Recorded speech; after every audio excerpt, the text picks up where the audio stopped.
భారతదేశ అత్యున్నత న్యాయ వ్యవస్థ పట్ల అపారమైన గౌరవం నమ్మకంతో నా మదిలో ఉన్న ఒక 2 ప్రశ్నలకి సమాధానాలు వెతుకునే ప్రాసెస్లోనే వీడియో చేస్తున్నా తప్పితే ఈ వీడియో ద్వారా నేను ఎక్కడ కూడా భారతదేశ అత్యున్నత న్యాయ వ్యవస్థని ప్రశ్నించినట్టు కాదు, లేదా అవమానపరిచినట్టు కాదు, లేదా కించపరిచినట్టు కూడా కాదని నా మనవి.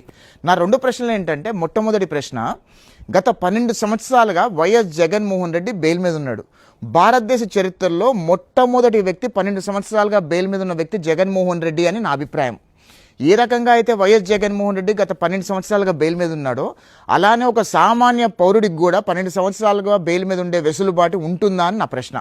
రెండో ప్రశ్న ఏంటంటే, వైఎస్ జగన్మోహన్ రెడ్డి మీద 18 కేసులు ఉన్నాయి, రకరకాల కేసులు, సిబిఐ కేసులు, ఈడీ కేసులు, 420 కేసులు, మనీ లాండరింగ్ కేసులు, ఇక రకరకాల కేసుల మధ్యలో గత 5 సంవత్సరాల 8 నెలలుగా జగన్మోహన్ రెడ్డి ఏ కేసులో కనీసం వాయిదాకు కూడా కోర్టు మెట్లు ఎక్కలేదంటే, ఇదే వెసులుబాటు సామాన్య పౌరుడికి కూడా కలుగుతుందా, ఉంటుందా అని నా ప్రశ్న. ఎందుకంటున్నానంటే, నా మొదలు ఈ క్వశ్చన్స్ ఎందుకు వస్తున్నాయంటే, భారతదేశ న్యాయ వ్యవస్థలో సామాన్య పౌరులకి ఒకే న్యాయము, ఇలా డబ్బున్న వాళ్ళకి ఒకే న్యాయం ఉంటుందని నేను నమ్ముతా. కానీ జగన్మోహన్ రెడ్డి విషయంలో ఎక్కడో ఏదో తప్పు జరుగుతుంది అని బలంగా ఒక సామాన్య పౌరుడిగా నేను ఫీల్ అవుతున్నానని అనుకుంటున్నా.